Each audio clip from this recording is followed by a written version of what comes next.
변화된 삶의 고백이 있는 간증 프로그램 오직 주만이의 김명인입니다. 새로운 시작을 앞두면 다양한 결심들을 하게 됩니다.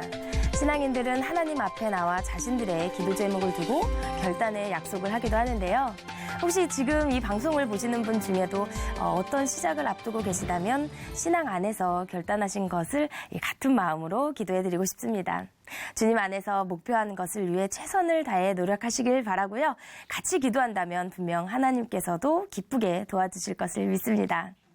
여러분의 하시는 모든 일에 주님의 축복이 함께 하시기를 소망하면서 아름다운 신앙 간증 프로그램 오직 주만이 오늘도 기분 좋게 시작하겠습니다. 먼저 이 자리 은혜롭게 채워주신 분들 소개해드릴게요. 춘천 한마음교회 성도님들입니다. 반갑습니다.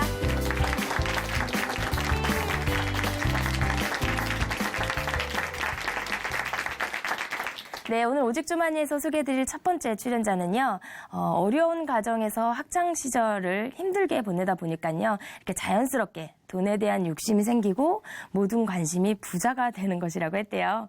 하나님을 열심히 믿는다고 생각했지만 왠지 축복은 남의 얘기인 것 같아서 잠시 하나님을 외면했던 시간도 있었다고 하는데요. 어떤 이야기인지 함께 모셔서 들어보도록 하겠습니다. 춘천 한마음교회 이지윤 자매님 박수로 맞이해 주세요.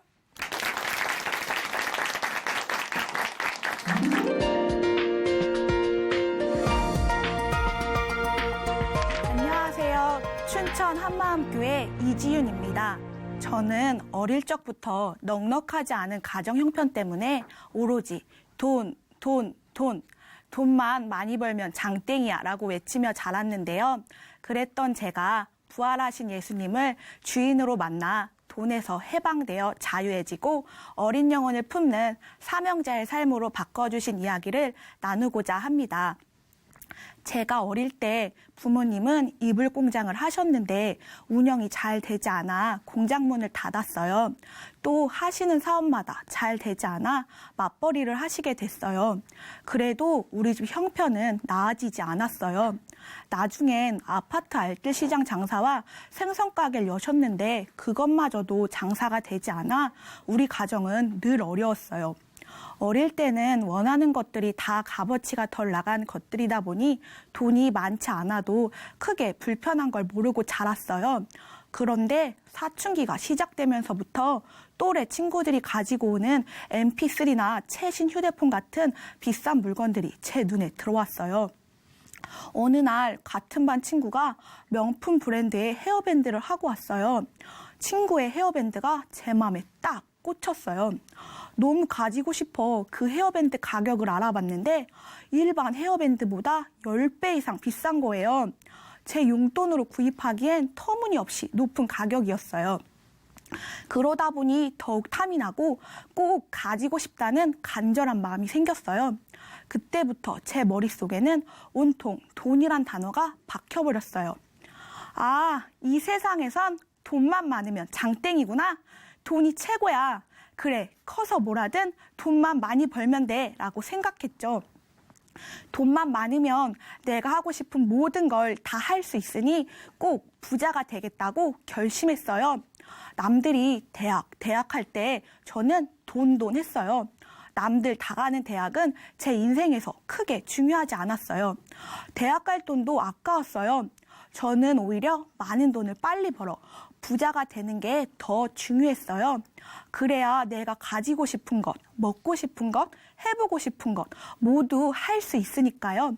그래서 전 돈을 많이 벌 수 있는 방법이 뭘지 책과 인터넷을 통해 찾기 시작했어요. 인터넷 검색 중 일본 글로벌 기업 도요타의 설립 초기 과정에 흥미를 갖게 됐어요. 미싱을 만들어 팔던 공장에서 세계 최대의 자동차 판매량을 기록한 이야기는 제 흥미를 끌기 충분했어요. CEO가 되어 부자가 된 제 모습을 꿈꾸며 사업자금 마련을 위한 돈벌 궁리를 하고 있을 때였어요. 같은 반 친구가 저에게 방청객 아르바이트를 해보지 않겠냐고 물었어요. 이건 성공한 사업가들이 누누이 말한 기회가 왔을 때 놓치지 말고 잡아라에 바로 그 기회 같았어요. 그래서 전 돈을 벌 수 있는 이 기회를 오케이 했어요. 게다가 돈도 벌면서 연예인도 구경하고 이게 그 말로만 듣던 유명한 꿀알바구나 생각했어요. 앉아서 웃고 박수치기만 하면 되는 쉬운 일이었어요. 그런데 막상 가보니 현실은 생각과 달랐어요. 아침 일찍 집에서 나와 방송국에 갔는데 밤이 되어도 방청객 알바가 끝날 기미가 보이지 않았어요. 점심, 저녁 다 굶어서 배가 너무 고팠어요. 내가 좋아하는 아이돌이라도 나오면 얼굴이라도 보면서 배고픔을 참을 수 있을 것 같은데 이름도 모르는 트로트 가수만 나왔어요. 힘은 힘대로 들고 배는 배대로 고프고 내가 왜 이곳에 와서 이 고생을 하나 싶었어요. 가까스로 방송이 끝나고 알바비를 받았는데 봉투엔 딸랑 10,000원짜리 지폐 2장이 들어있었어요. 정말 어이가 없었어요. 내가 고작 2만 원 벌겠다고 아침 7시부터 밤 11시까지 하루 종일 이 고생을 했나 싶고 돈을 번다는 게 정말 쉬운 게 아니구나 생각했죠. 이렇게 백날 해봤자 많은 돈을 벌 수 없겠다 싶어 다시는 방청객 알바를 하러 가질 않았어요. 그 뒤론 고등학교를 졸업하고 수능 성적에 맞춰 아무 대학이나 들어갔어요. 하지만 학업보다는 돈을 빨리 모아 내 사업을 시작해 부자가 되는 것이 더 중요하다고 생각됐어요. 그래서 얼마 못 가 학교를 휴학하고 본격적으로 다양한 아르바이트를 시작했어요. 극장 알바, 피자 만드는 알바, 디자인 문구 물류창고에서 포장 알바, 전단지 알바, 마트 캐셔, 사무보조, 키즈 카페 알바까지 두루두루 다양한 종류의 아르바이트를 했어요. 하지만 최저임금제 수준의 알바비로는 사업 초기 자금을 모으기 힘들었어요. 또 저에겐 돈을 많이 벌어야 할 이유가 하나 더 생겼어요. 미국에 사시는 고모의 도움으로 언니가 미국에 취업하여 떠나게 됐어요. 언니는 저에게 물주였어요. 제가 받은 알바비를 일정 부분 저축하고 나머지를 생활비로 쓰고 나면 돈이 항상 부족했어요. 그 부족한 부분을 언닌 싫은 기색 하나 없이 늘 도와줬어요. 그런 언니를 만나려면 이젠 많은 돈과 시간이 필요했어요. 돈은 쉽게 모이지도 않는데 돈이 필요한 이유는 수없이 계속 생겼어요. 그래서 고민 끝에 취업을 하기로 결정했어요. 지인의 소개로 인터넷 쇼핑몰에 취업을 하게 됐어요.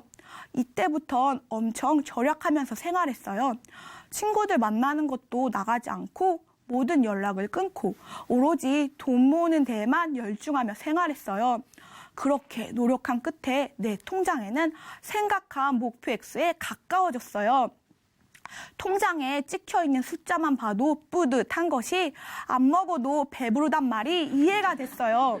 내 꿈에 한 발짝 더 가까워지고 있는 것 같았어요. 그런데 그때 마침 부모님께서 돈이 급하게 필요하게 되신 거예요. 저에게 저축해둔 돈이 얼마나 있는지 물어보셨어요. 그래서 대답해드렸죠. 그랬더니 대뜸 제가 힘들게 번 돈을 빌려달라고 하시는 거예요. 이게 무슨 청천벽력 같은 소린지 그 돈이 어떤 돈인데 빌려달라고 하시는지 그 말을 하시는 부모님이 참 야속하게 느껴졌어요. 그렇다고 돈을 안 빌려드릴 수는 없었어요.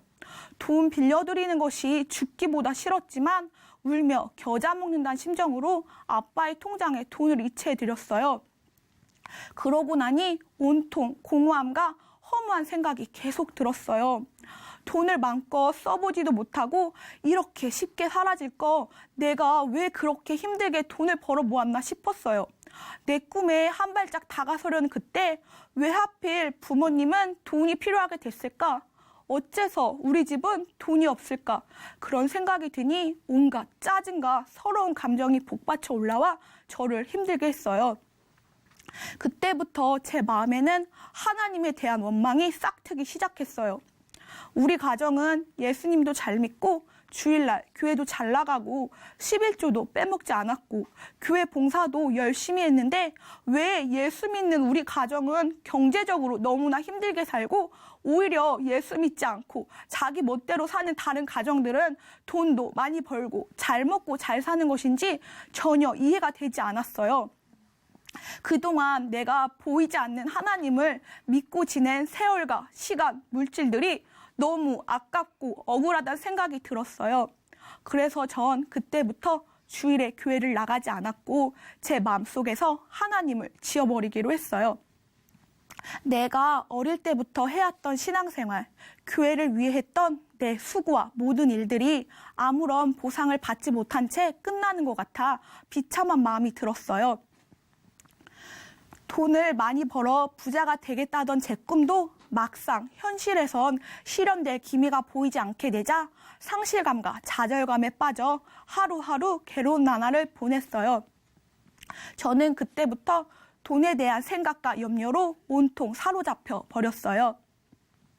매일 괴롭게 지내고 있던 어느 날 엄마는 교회 수련회에 같이 가자고 하셨어요.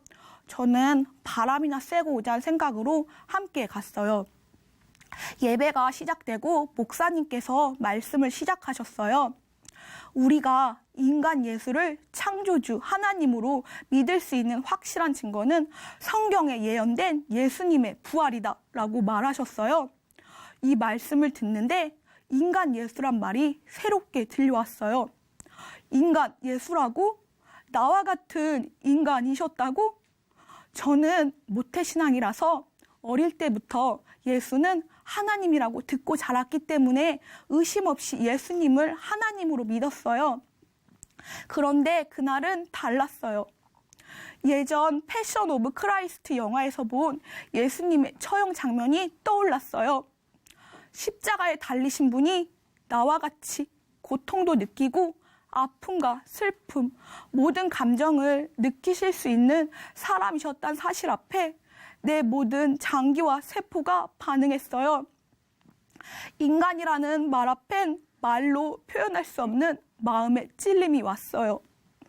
어느 토요 찬양 예배 시간에 목사님께서 우리는 예수님의 핏값으로 산 사람들인 것을 믿습니까?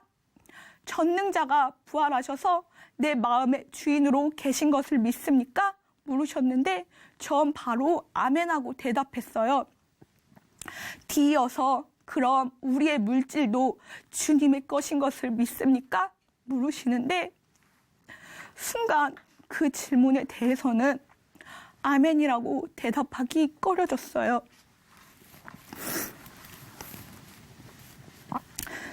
그때서야 내가 아직도 물질에 대해 마음에서 완전히 내려놓지 못하고 있는 것이 비춰졌어요. 마태복음 6장 말씀이 생각났어요. 너희를 위하여 보물을 땅에 쌓아두지 말고 하늘에 쌓아두라.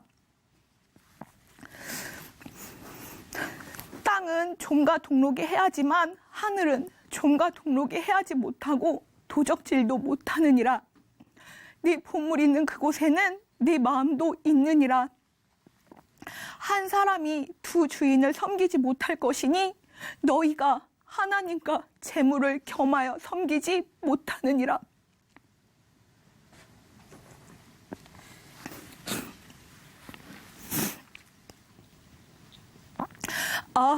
내가 여태까지 보물을 하늘이 아닌 땅에 쌓아두고 두 주인을 섬기며 살았구나 깨닫게 됐어요. 하나님께서는 지금 내 마음의 주인이 누구인지 물으시는 것만 같았어요. 그제서야 내 마음의 주인이 예수님이 아니란 걸 알게 됐어요.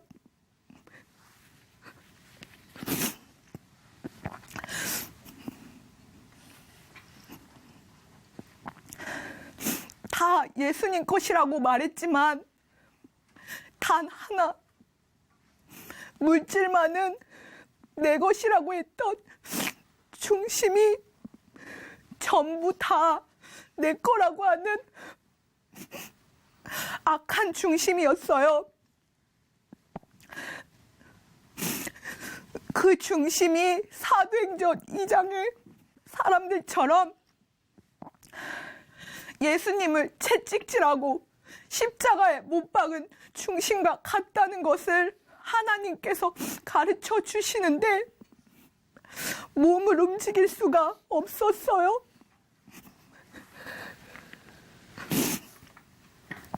어찌할꼬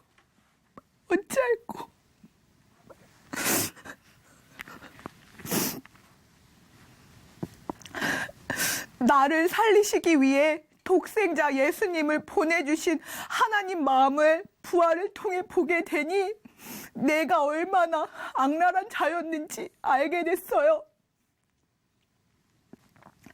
내가 여전히 예수님을 주인으로 믿지 않았구나. 부활로 다 이루신 주님 앞에서 내가 주인 되어서 예수님을 믿지 않고 물질을 핑계대며 내 상황과 환경에 따라 주님을 원망하며 무시했어요. 저는 마음 중심을 다해 엎드려 하나님께 예수님을 주인으로 믿지 않은 죄를 회개하였습니다.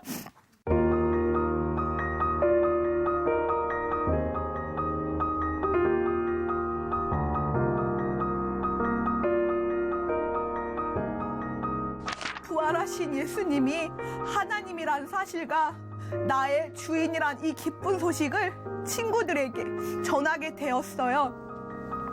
그리고 공동체 지체들과 함께 노방 전도도 나가며 새벽마다 주님을 위해 살아가는 사명자의 삶을 살게 해달라는 기도를 드렸어요. 주일학교 교사로 섬기고 있는 작은 교회 지체가 저에게 유치부 교사를 해보지 않겠냐고 물었어요. 전 하나님께서 제 기도에 응답해 주신 것으로 믿고 유치부 교사를 하겠다고 대답했어요. 새 학기가 되고 처음으로 5세반을 맡게 됐어요. 첫 분반 시간 너무도 떨리고 긴장되어 간단히 자기소개와 인사만 하고 반을 마쳤어요. 혼자서 반을 이끌어가는 것이 너무 부담이 되고 내가 과연 잘 해낼 수 있을까 염려가 됐어요. 이 문제를 놓고 기도하는 중에 아무것도 염려하지 말라는 빌립보서 4장 말씀을 생각나게 해주셨어요. 저는 주신 이 말씀을 붙들고 기도하며 유치부 분반 시간을 가졌습니다. 그때 저는 돈을 벌지 않고 있었지만 우리 반 아이들에게 조그만 선물을 해주고 싶었어요. 그래서 지금 제 마음을 담아 하나님께 기도했어요. 하나님, 저에게 맡겨주신 아이들에게 선물을 해주고 싶은데 돈이 없어 사줄 수가 없어요. 많은 돈을 주는 곳은 바라지 않아요. 적은 돈을 받아도 제가 잘할 수 있고 즐겁게 일할 수 있는 곳으로 인도해 주세요. 이렇게 기도를 드리고 얼마 지나지 않아 작은 교회 지체분의 소개로 노인복지센터에 취업을 하게 됐어요. 첫 월급을 받아 11조를 주님께 드리고 교통비, 통신비 등 지출하고 남은 돈을 세어보니 제가 기도한 대로 정말 조그만 선물을 사줄 만한 돈만 남아 있었어요.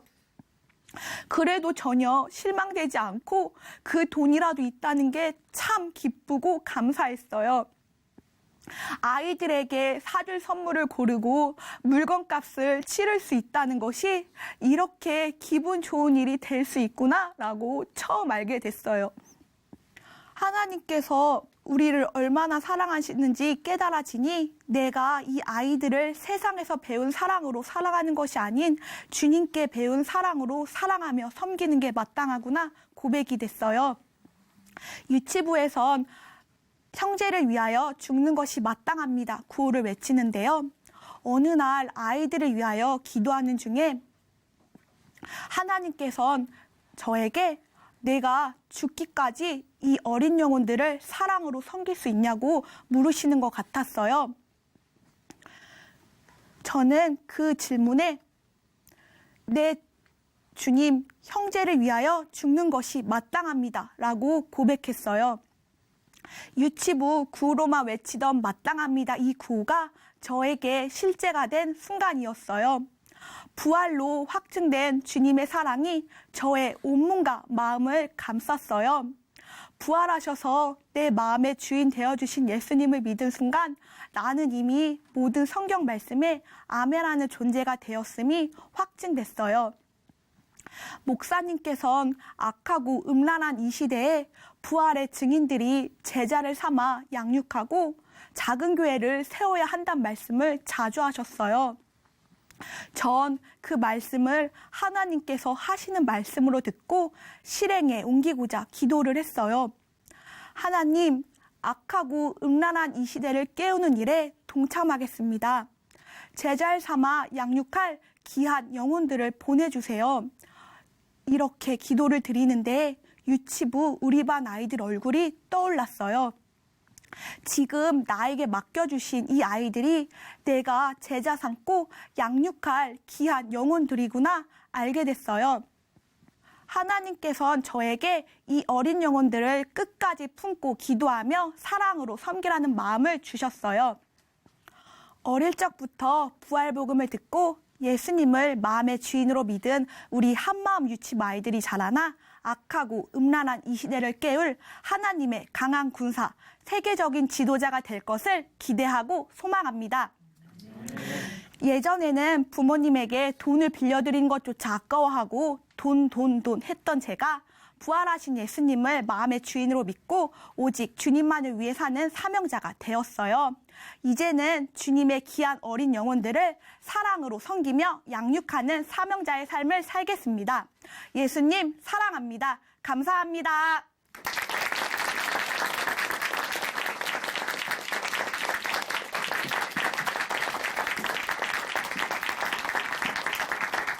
네, 간증 감사합니다. 지금은 주일학교에서 교사로 섬기고 계신다는데요. 유치부 아이들에 대한 사랑이 정말 대단하신 것 같습니다. 이제는 주님의 귀한 어린 영혼들을 이 사랑으로 섬기고 양육하는 사명자의 삶을 살겠다고 하셨는데요. 어린 영혼을 위해 끝까지 품고 기도하면서 사랑으로 섬기기를 소망하시는 이지훈 자매님, 그 마음이 너무나 예쁩니다. 저희도 같이 기도로 도울 것을 약속드릴게요. 네, 오늘 귀한 간증 전해주셔서 감사합니다. 다시 한번 큰 박수 보내드리겠습니다.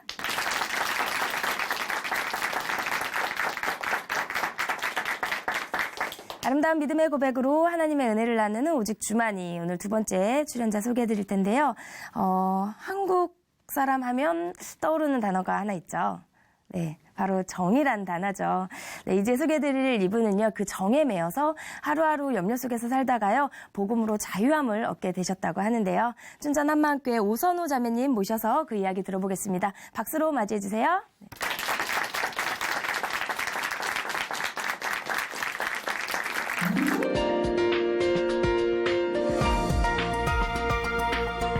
안녕하세요. 춘천 한마음교회 오선우입니다. 저는 세상 정에 매여 해결할 수 없는 염려와 걱정을 하며 힘들게 살아왔는데요. 부활하신 예수님을 만나 예수님을 저의 주인으로 모시고 평강과 기쁨을 누리며 살게 된 이야기를 나누고자 합니다. 저는 1남 3녀 중 셋째로 태어났는데요. 제가 어렸을 때부터 아버지는 많이 편찮으셔서 항상 집에 계셨어요. 그러다 보니 친할머니를 포함한 저희 7 식구의 생계는 항상 엄마 혼자서 책임지셔야만 했습니다. 어려운 가정 형편에도 불구하고 엄마는 저희에게 힘들어하는 내색을 하신 적이 없으셨어요. 오히려 엄마는 어렵게 사는 분들을 보시면 그냥 지나치지 못하시고 더 많이 베푸셨던 분이셨습니다. 유독 정이 많았던 엄마 밑에서 자란 저 역시 자연스럽게 정이 참 많은 사람으로 자라게 되었습니다. 가정 형편은 어려웠지만 저는 중고등학교를 거쳐 대학교 때까지는 누구보다 유쾌하고 자신감이 넘치는 사람이었어요. 그리고 제가 하는 말은 언제나 옳다고 생각했고 누구든지 제 생각과 맞지 않다고 생각하면 동생은 물론 언니와 오빠까지도 죄다 가르치려 들었고 왜 그렇게밖에 생각하지 못하는지에 대해 상대방을 비난하고 또 무시하는 말과 행동을 서슴없이 하였습니다. 하지만 이렇게 제 잘난 맛에 살고 있던 인생에 자신감이 한없이 떨어지는 사건이 생겼는데요. 대학 4년 내내 성적 장학금을 받을 만큼 제 전공에는 누구보다 자신이 있었어요. 그랬던 제가 2번이나 임용고사에서 떨어지고 말았습니다. 집안 형편상 더 이상 임용고사에만 매달리기에는 제 미래가 너무 불투명하고 또 경제적으로도 독립을 해야 할 상황이라서 저는 기간제 교사와 시간 강사로 근무를 하게 되었고 이때부터 저는 세상 모든 일에 진지해졌고 모든 것들을 심각하게 받아들이는 사람이 되어 있었습니다. 그 무렵 저에게는 원인을 알 수 없는 심한 두통이 생겼는데요. 이 두통으로 인해 정말 고통스러운 나날을 보내야 했습니다. 대학병원에서 24시간 심장박동 체크와 MRI 등 여러 가지 검사를 했지만 검사 결과 뇌와 심장에는 아무 이상이 없으니 정 아프면 두통약을 자주 먹으라는 진단과 처방뿐이었어요. 병원에서는 새벽에 머리가 아파 잠에서 깨는 것은 두통 중에서 최고로 심한 두통이라고 했는데요. 저는 새벽에 머리가 아파서 잠에서 깨는 일이 다반사였고 밤마다 제 머리에서는 열이 펄펄 끓었습니다. 24시간 머리가 울려서 걷지도 못하고 정말 너무 심한 두통으로 죽고 싶다는 생각을 가지기도 했어요. 그때가 결혼을 해서 행복한 신혼생활을 할 때였는데 말이죠. 병원에서는 임신을 하게 되면 두통이 약해질 수 있다고 했지만 이렇게 힘든 상황에서 제가 아이를 갖는 것은 정말 상상조차 할 수 없었어요. 그렇게 결혼한 지 2년 만에 첫 아이가 생겼고 정말 심하게 아팠던 두통도 잠시 사라지는 듯 했습니다. 한편 저는 성인이 되면서 심적으로 힘들어질 때가 많았는데요. 친구들이 저에게 힘들게 사는 가정사를 이야기할 때면 친구들의 힘듦과 아픔이 제 마음에 그대로 받아들여지면서 마음이 답답해지고 그 친구들의 걱정으로 머리가 아팠습니다. 제가 그 친구들에게 무언가 도움을 줘야 할 것 같았지만 해결해주지 못함에 너무 마음이 아팠어요. 어느 날은 그 친구의 아픔이 마치 제 아픔 마냥 밤새 흐느껴 올 때도 있었습니다. 그럴 때면 남편은 저에게 친구들과의 통화나 만남을 자제해보라고 하더라고요. 그런데 사실 저의 이런 마음은 남편에게도 마찬가지였어요. 회사에서 인정받는 남편은 꼼꼼하고 계획적인 성격 탓에 자기 스스로를 너무 가혹하고 힘들게 했는데요. 회사에서 힘들었던 일을 남편이 저에게 이야기하면 남편의 마음이 얼마나 힘들까라는 생각이 들어 저는 남편보다 더 많은 날들을 힘들어했습니다. 더 이상 이렇게 지내면 안 될 것 같아 어느 날 저는 남편에게 여보, 회사 일을 이제 나한테 말하지 않으면 좋겠어요 라고 말을 했고 남편은 그 이후로 영문도 모른 채 더 이상 회사 일을 저에게 말하지 않았습니다. 그러자 저는 조금 살 것 같더라고요. 그러던 어느 날 아이의 교육 상담을 위해 집으로 학습지 선생님이 방문하셨는데요. 얼마 후 저는 그 선생님께 복음을 듣게 되었어요. 그러면서 하나님이 진짜 살아계시면 어쩌지? 라는 생각이 들기 시작했고 학창시절 잠깐 교회를 다녔었지만 그동안 하나님을 떠나 죄를 짓고 살았던 것들이 생각이 나면서 갑자기 무서워졌습니다. 그래서 저는 그 선생님의 권유로 남편 몰래 작은 교회에 나가 예배를 드리기 시작했어요. 하지만 제가 직장에 다시 나가게 되면서 예배를 드리지 못하게 되었고 또다시 하나님을 떠나 살게 되었습니다.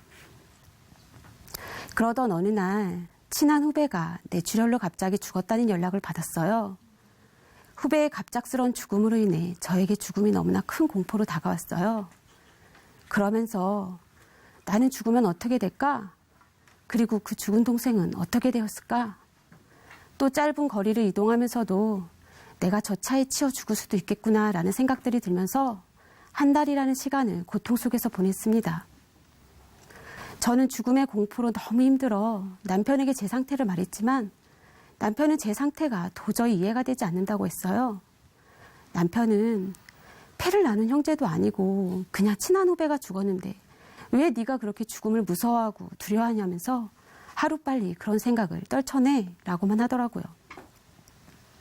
저는 남편에게 예전에 죽음의 문제를 해결했다는 작은 교회 일꾼 언니에 대해 처음으로 말하게 되었고 그 언니가 다니는 교회에 꼭 한번 가보고 싶다고 말했습니다. 그러자 남편은 그 언니 만나고 또 그 교회 가면 정말 해결받을 수 있겠냐며 물어보길래 저는 자신 있는 목소리로 이 문제를 해결받을 수 있을 것 같다고 말했어요. 남편은 정말 마지못해 승낙해 주었습니다. 저는 그날 바로 일꾼 언니에게 연락을 했고 다음날 언니가 보내준 간증 영상을 보았는데요. 저에게 한 말씀이 들렸습니다. 이를 위하여 그리스도께서 죽었다가 다시 살으셨으니 곧 죽은 자와 산 자의 주가 되려 하심이니라. 죽은 자와 산 자의 주? 죽은 자와 산 자의 주라고? 주인이 되어주신다고? 예수님께서 부활하셔서 저의 주인이 되어주신다는 거예요. 저는 정말 기뻤습니다. 아, 내 주인이 내가 아니고 예수님이시구나. 그러면 내가 이렇게 죽을까봐 걱정할 필요가 없겠네. 라는 생각이 들었어요. 그러자 죽을까봐 염려하고 걱정했던 것들이 단번에 사라지고 죽음으로 복잡했던 머리가 깨끗해지면서 마음까지 편안해졌습니다. 얼마 후 예배 시간에 성도들의 간증을 보면서 일꾼 언니에게 나는 부활 사건은 다 믿어지는데 나에게도 부활이 실제가 되면 좋겠다고 말했어요. 언니는 함께 기도하자고 하면서 성령님께서 다 알려주실 거라고 그러더라고요. 하지만 저는 너무 답답하고 간절했습니다. 집에 돌아와서 유튜브에 있는 목사님의 설교 영상도 보고 부활 책자와 성경을 찾아보면서 정말 일주일 내내 예수님의 부활이 저에게도 실제가 되게 해달라고 기도하고 또 성령님께 알려달라고 기도했습니다. 그렇지만 저는 부활이 역사적 사실이니 지식으로 믿어졌지만 여전히 부활이 제 삶 속에서는 실제가 안 되는 거예요. 정말 답답하더라고요. 그러던 어느 날 마가복음 16장 중 예수님께서 부활하신 부분을 보고 설명을 보는데 막달라 마리아는 부활하신 예수님을 맨 먼저 보았고 그래서 사람들에게 부활 소식을 전했다. 그러나 제자들은 믿지 않았다. 설사 부활하셨다 할지라도 어찌 여인들에게 먼저 보이실 수 있단 말인가? 특히 막달라 마리아와 같은 비천한 삶의 배경을 가진 여인에게 말이다. 이렇게 적혀 있었습니다. 그날 저녁에 아이들을 재우려고 누웠는데요. 갑자기 예수님이 진짜 부활하셨구나 라는 생각이 들었어요. 비천한 삶을 산 막달라 마리아. 만약 누군가가 예수님의 부활을 조작했다면 예수님께서 부활하셔서 제일 먼저 보이실 때 가장 신뢰받는 사람에게 보이셨을 거라는 생각이 순간 들었어요. 그리고 베드로와 같은 예수님의 수제자들이 아니라 막달라 마리아라는 비천한 여인에게 제일 먼저 보이셨다는 것 또한 저에게 예수님의 부활이 인정될 수밖에 없는 사실이었습니다. 저는 뜰 듯이 기뻤습니다. 그러면서 예수님의 부활이 저에게 정말 실제가 되었어요. 그러자 제 마음에 어떤 고난이 닥쳐와도 오뚜기처럼 다시 벌떡 일어날 자신이 생기더라고요.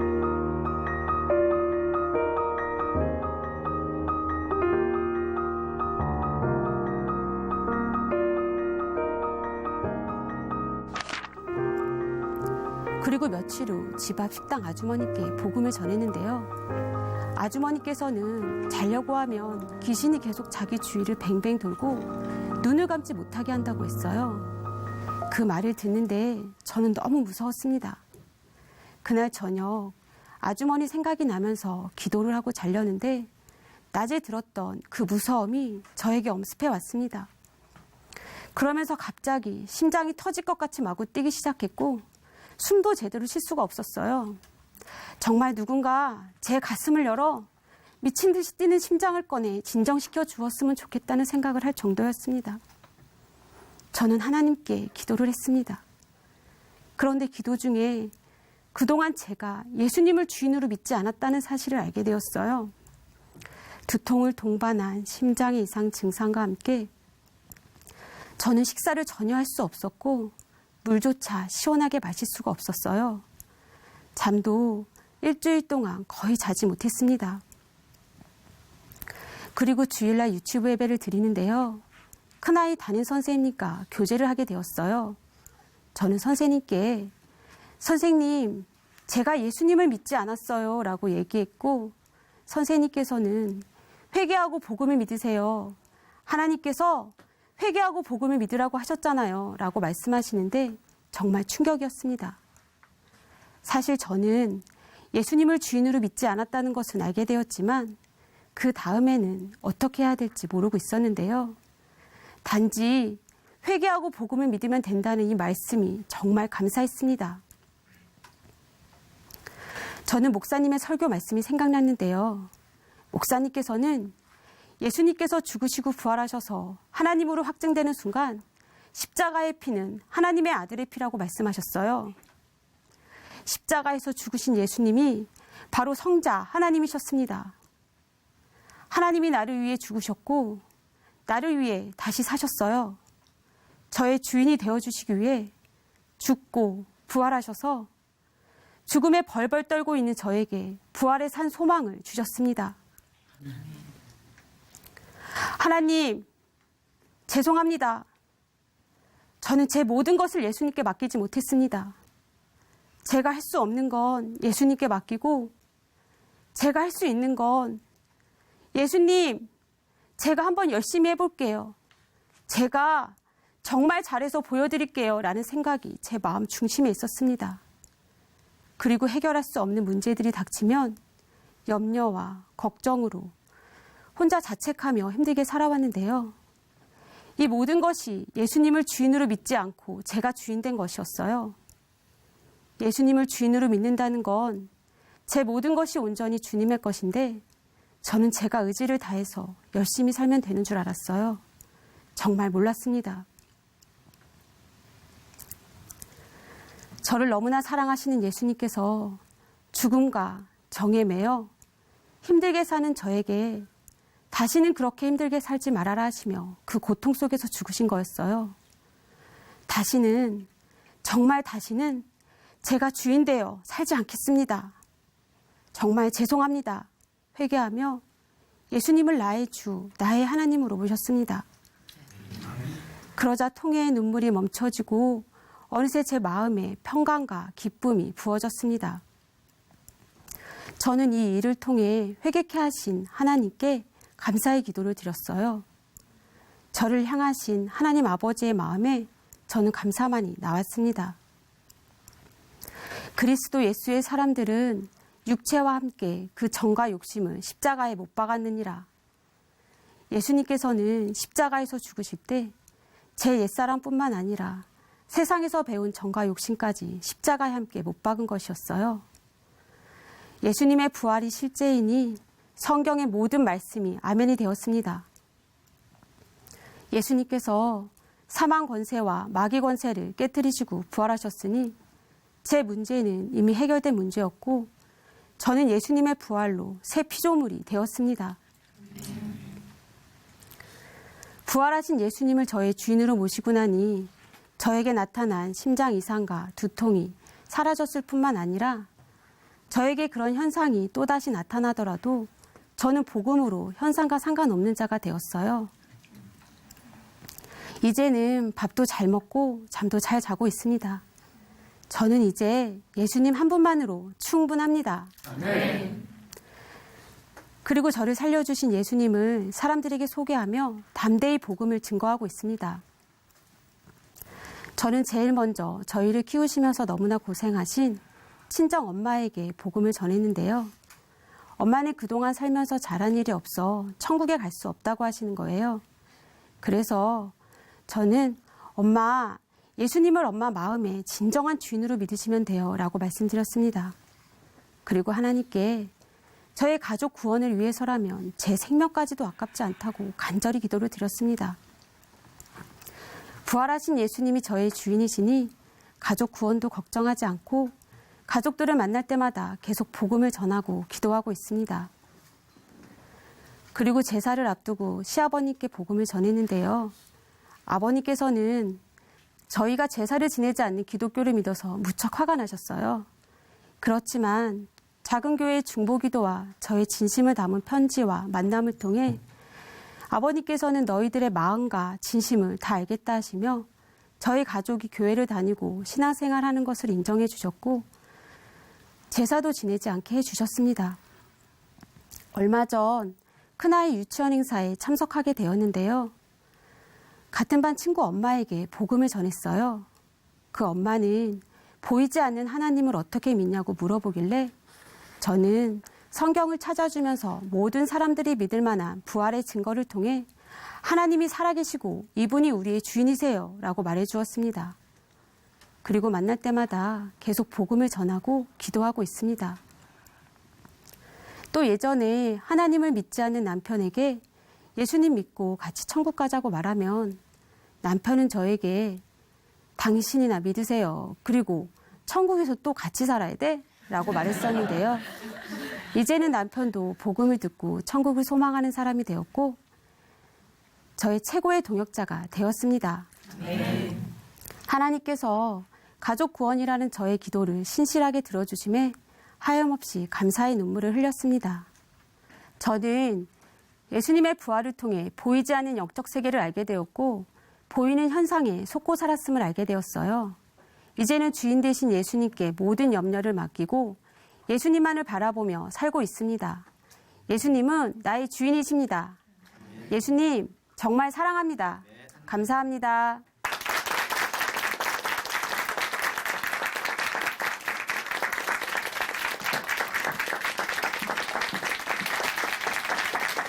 네, 간증 감사합니다. 자매님의 어머님께서도 워낙 정이 많으셨네요. 이 상대의 이야기를 흘려듣지 않고 세세하게 신경 써주고 또 걱정해주니까 참 고마운 분이긴 하지만 자매님은 얼마나 힘드셨을까 싶은데요.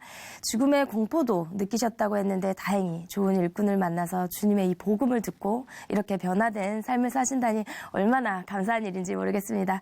오늘 귀한 간증 전해주셔서 감사합니다. 다시 한번 큰 박수 보내드리겠습니다.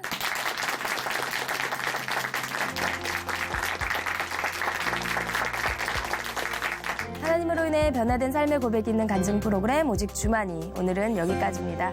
함께해 주셔서 감사하고요. 지금까지 함께해 주신 분들은 춘천 한마음교회 성도님들이었습니다. 다음 시간에 다시 인사드리겠습니다. 오늘도 성령님의 인도하신 가운데 승리하는 하루 보내세요. 감사합니다.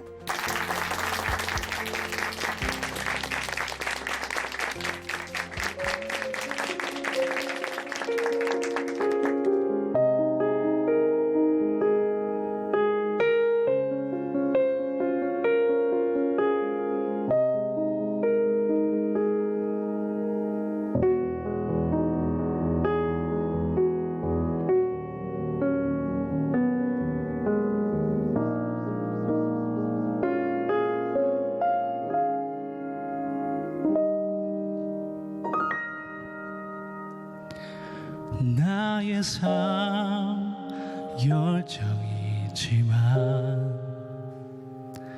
아직은 모난 돌과 같네. 나의 삶이 내 것이 아니듯 나의 열정도 하나님께 맡기네. 하나님 손길로 다듬어지고 또 다듬어지어 조금은 더디어져 보여도 믿고 인내하며 거듭나리.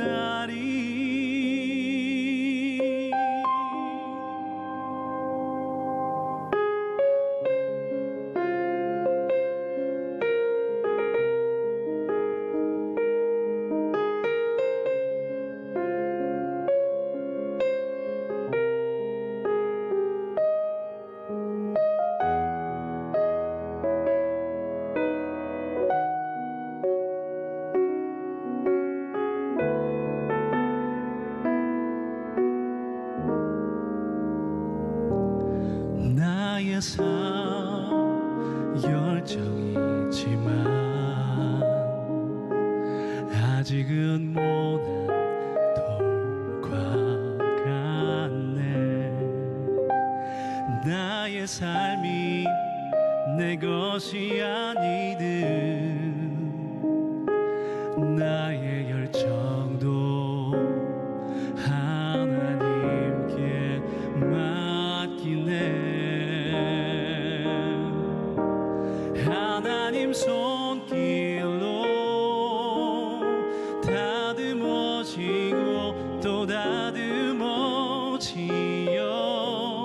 조금은 더디어져 보여도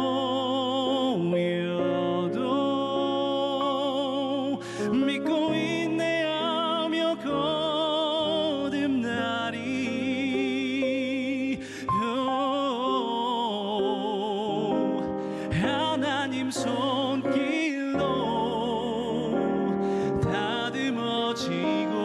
또 다듬어지어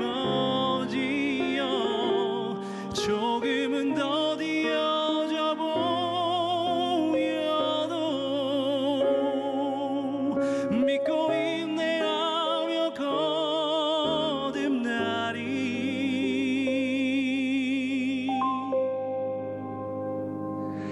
하나님 닮은 그분을 닮은 열정으로